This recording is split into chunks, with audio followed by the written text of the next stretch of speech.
कहते हैं दुनिया का हर एक व्यक्ति एक दूसरे से किसी ना किसी तरह जुड़ा है। हमें ऐसा लगता है कि हमारी कहानी सिर्फ हमारी है, लेकिन सच तो यह है कि ऊपर वाले ने कहानियों के ये तार एक दूसरे से बड़े ही अद्भुत तरीके से जोड़े हैं, अक्सर हमारे ना जानते हुए। अब इन्हीं जनाब को लीजिए, सुनील मनोहर गावस्कर, 70 के दशक के धुरंधर बल्लेबाज। खेल तो रहे थे ये भारत में, लेकिन इनकी कहानी के साथ जुड़ गई थी एक दूसरी कहानी कोसों दूर, ट्रिनिडाड और टोबैगो में, जहां एक बच्चे का जन्म हुआ और नाम रखा गया उसका सुनील, उसके पिता के favourite Indian cricketer Sunil Gavaskar के नाम से प्रभावित होकर। अब नाम सुनील तो काम भी सुनील जैसा, मानो नाम में ही जैसे जादू सा था।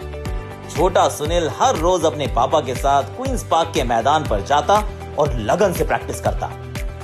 देखते ही देखते सुनील एक शानदार गेंदबाज के रूप में निखरता चला गया।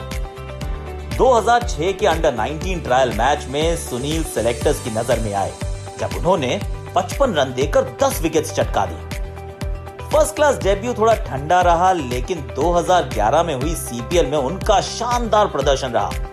आईपीएल में हुआ उनका ऑक्शन और सुनील पहुंच गए इंडिया, जहां से उनकी कहानी शुरू हुई थी।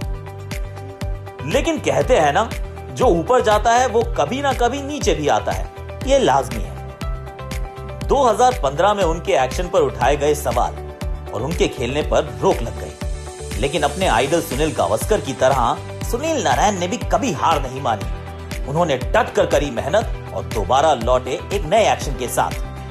अब सुनील बन गए थे मिस्ट्री स्पिनर, जिन्हें खेलने से पहले बैट्समैन कई प्लान्स बनाते। आईपीएल 2020 में भी उनके एक्शन को मिली क्लीन चिट। दुबई में सुनील ने अपने ऊपर उठे सारे सवालों का जवाब कुछ ऐसे अंदाज में दिया, भाई अंत भला तो सब भला, और इनका अंत तो अभी बहुत दूर है। तो कहते हैं ना, जीत और हार आपकी सोच पर निर्भर करती है। मान लो तो हार होगी, ठान लो तो जीत होगी। सुनील ने ठान ली।